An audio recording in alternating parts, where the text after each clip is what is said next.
identity management. Let's get a sense of what that market is looking like and who's doing interesting stuff. Dave Schwartz, SVP of Global Partnerships at SailPoint, and Paul Bedi, he's the founder and CEO of IDMWorks, join me on this bonus episode of The Business of Tech. Are you ready to spot opportunities by aligning IT with your client's business strategies?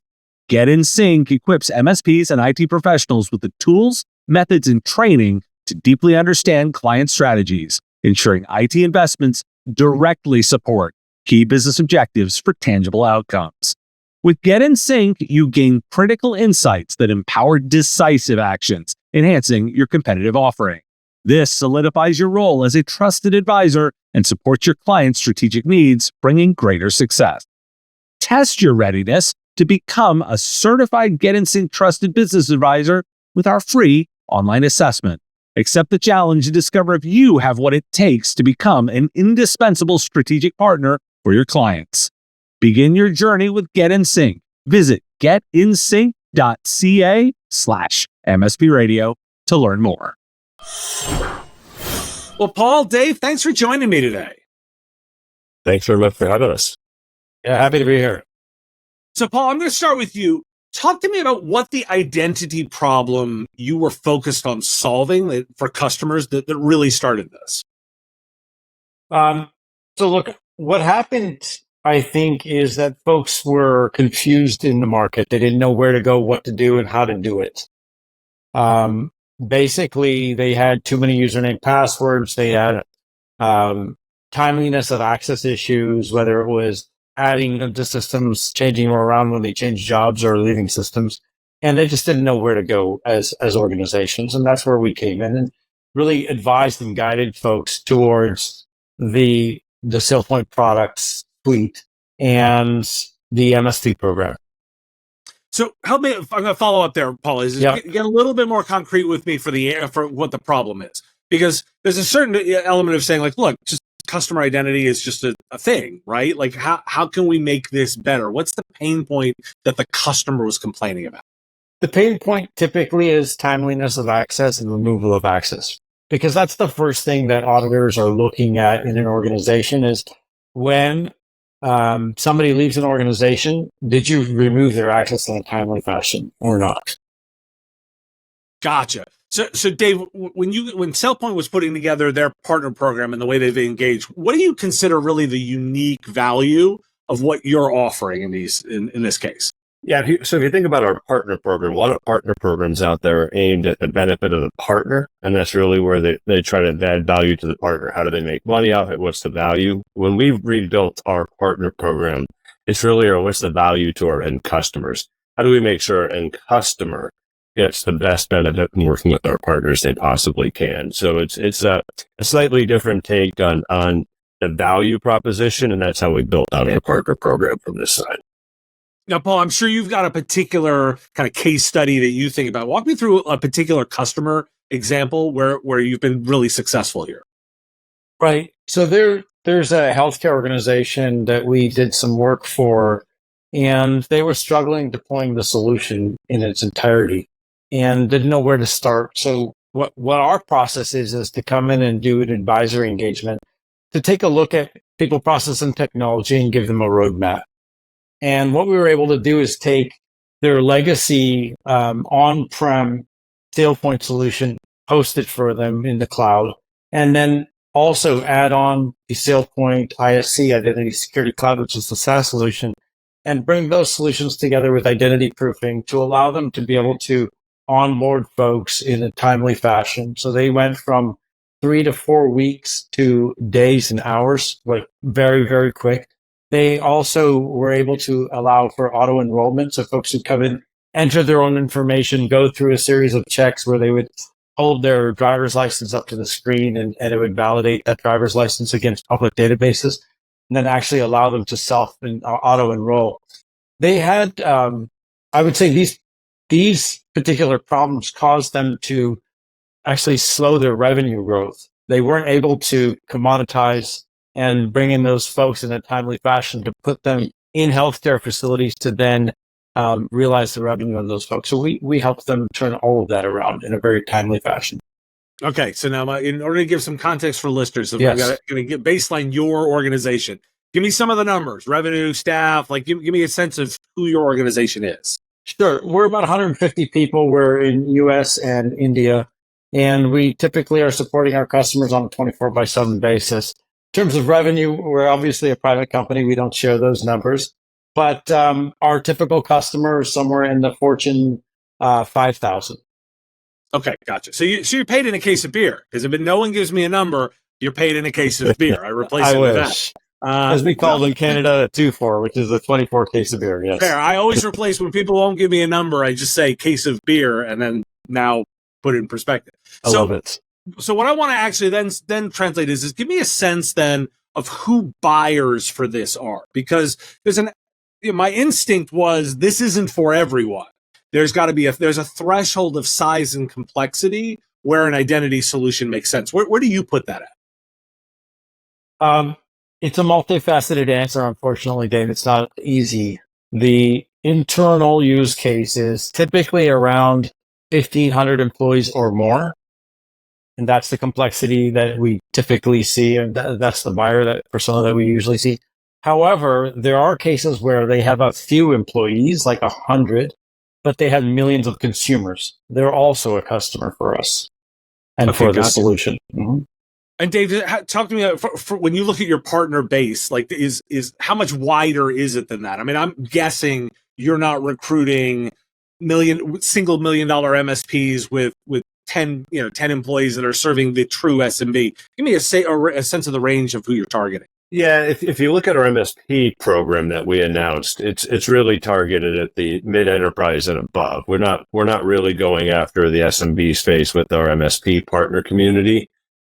We actually see a pretty good mid-range at the top end of the enterprise. So the largest, most strategic customers are looking at MSPs, as well as kind of more into the mid-enterprise space. We're being really specific on who we bring on board from a partner ecosystem around that. Makes sense. Now, Paul, you said something I want to ask about now. So you were able to tie back to revenue growth at this healthcare customer. Talk to me a little bit about the way that conversation goes that ties back to business outcomes. So part of our people process technology analysis and our advisory engagement is putting together all of the facts and figures, right, on what you're going to spend and what you're going to realize if we make these changes. And some of it is baselining based off data that they already have, and some of it is baselining off of data that we have for that particular vertical. So we bring that value proposition. Typically, that's presented to the CIO that takes it to the board, and that's how we receive funding for our further initiatives within these projects. So what are the numbers that you really got to get into with the customer in order to make that connection? Like, how deep are you getting into the P&L? That's a good question, and I don't have a specific answer for you on how deep we go in the P&L, but I can tell you that we're putting together the opportunity cost numbers for them. What the opportunity cost is if you continue doing it the way you're doing it today, or if we accelerate those processes, what that will look like. And then, we don't know their COGS and all of the other details, so we don't know where that's going to hit the P&L, but we obviously can tell them on a top line gross basis what that's going to look like. So in terms of selling security, how much of this is tied back to business? Because one of the big challenges around security, and I say this with a bit of a smile, is like, look, it is a bottomless hole that you can throw infinite money into where no security person will ever promise anything, right? That's kind of, that is the real reality of it, right? I will take all your money yet still guarantee nothing. So a savvy CFO essentially is going to look at that and say, well, no, I don't do that. I need you to tie it to results. Talk to me a little bit about how that conversation plays out. Yeah, look, I think that it can be a bottomless pit. There is a trade-off, and the trade-off is, does the revenue are you making an impact on revenue that is significant enough for our business, or are you just automating to automate? And what is the cost of paying off that risk if we had a situation? And so there is a cost-benefit analysis definitely that happens, but we understand that there is a fiduciary duty to have a minimum service level, and we need to benchmark that against peers, because you always want to be as popular as your peers. or as smart as your peers, and that's what they're doing. And we're providing that data for them. And we also use the industry analysts and our partner SailPoint, obviously, who has hundreds of more accounts than us to baseline what other folks are doing within an industry, provide that detail back, and then, they have to make that decision whether they want to proceed or not. And Dave, I'd add one other thing to what Paul was saying. I think if you look at it, I wouldn't look at it as a bottomless pit. There's actually a cost of doing nothing as well. And that's really where, especially if you look at identity right now, and if you look at the breaches that are taking place in the marketplace, identity is access to a lot of those. So if you don't have a better identity program, right, we believe identity is core to not just identity security, but your enterprise security level. So it's not just the cost of buying into a service like this; it's what's the cost of not doing something on this side. Sure. I always say, smile is, I'm not advocating that businesses do nothing. I just want to make sure that we're spending the right level, because you can't go to infinity. You literally, with any security solution, you can go to infinity, and it is diminishing returns, and finding that's key. So, Dave, I'm going to ask you, like Paul alluded to it, how are you helping partners with some of the baseline metrics and market conditions to help them in that engagement? And I think that's where we're starting to try to go down that path right now is, SailPoint from a product perspective and how we've gone to market historically, it's been very much a license sale to an end customer. And that's still something we do a lot today. But to your point, customers are not looking to buy outcomes and solutions and however they want to purchase those. And that's one of the primary reasons we've actually launched this MSP program, is to allow customers to buy what they're looking for. So someone like Paul can sell outcome-based offerings to his customers. It doesn't have to be licenses. So he can drive very specific outcomes or SLAs tied to those customers. And so we're trying to offer some flexibility to the end customer that ties back to that piece. So, Paul, how much of that kind of outcome-based selling was a shift here or a fit? Like was this something you were already rock stars at doing, or was this a process of moving towards that? I think it's a little bit of both. It's a convergence, I would say, Dave. I do want to say that with MSP and SailPoint, what customers get is a lot better than what they would get if they did it themselves, right? That is 100% true, because in cases like ours, we give them a dashboard that has metrics and reporting, and it looks at SailPoint as one of its primary targets. Also other areas of cybersecurity or identity management, bringing all of that information together, where to spend your next dollar. So there is a value proposition inherently, but also you get program governance, you get all sorts of other facets, architecture services, engineering services, and operations that then allow you to focus on running your business as opposed to running your identity software and operations. Which should be just a basic service. It should be like plumbing at your house. You turn on the faucet, you get water, right? You turn on the faucet with an MSP, you get identity services, and then you can go focus on selling whatever your widget is, whatever your healthcare solution is, whatever your fintech solution or your technology solutions. So SailPoint's really helped push the envelope by going to market with us and allowing us to own license resale and a lot of the responsibility to push the solution to the customer. I think it's a game changer in many respects. So, Paul, how much of that are you white labeling, and how much are you exposing to the customer in terms of the branding and the way you're engaging with them? Hey, the good news is my customers call me and they say, I want to buy SailPoint. Okay. Right? So they're basically handing it to us on a platter. And that is by the great work of what SailPoint has done in existing customers, what they're getting feedback from their current peers, right? So you'll have folks come to you and say, I want SailPoint because Gary at this organization is successful, or Gray at this organization is successful, or I've done it in my previous life and it was successful. So they want the outcome. They know the solution typically, and sometimes it needs a little bit of tweaking as to some of the features. But typically, that is already there for us, which is fantastic. Yeah, and I would add on top of that, currently today, all of our MSP partners are not white labeling, so it's branded as SailPoint from a solution offering. That doesn't mean they're selling SailPoint. They might be selling identity as a service or some type of cyber overlay service on top of it, and we're part of it. But everything that we do today is currently branded versus white labeled from that perspective. But in Paul's case, IDMWorks can call it whatever they want to call it, as long as we're part of that componentry. Gotcha. And Paul, just to give me a quick sense here, is how much of what you're doing is security focused, and how much is sort of generalist technology focused?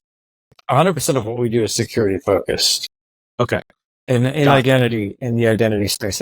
So we have a philosophy called just say no, and we say no to everything we're bad at. We're only good at identity and access management, and so that's all we do, 100% of it. Gotcha. So this is definitely uniquely focused. Well, guys, this has been super interesting. Dave Schwartz is the SVP of Global Partnerships at SailPoint, and Paul Bedi is the founder and CEO of IDMWorks, who's a SailPoint MSP partner. Guys, thanks for joining me today. Cheers. Thanks very much for having us. Today's episode is supported by Huntress. You want to focus on your clients and are always looking for ways to get more time. Use Huntress's fully managed cybersecurity platform to fight off cyber threats. Huntress is more than cybersecurity software for endpoints and identities. It's a 24/7 security operations center. It's security awareness training, community engagement, and dedicated partner support with an average CSAT score of 99.3%. Technology can only get you so far. Human expertise is what's needed to truly elevate and protect small businesses, and you get that with Huntress.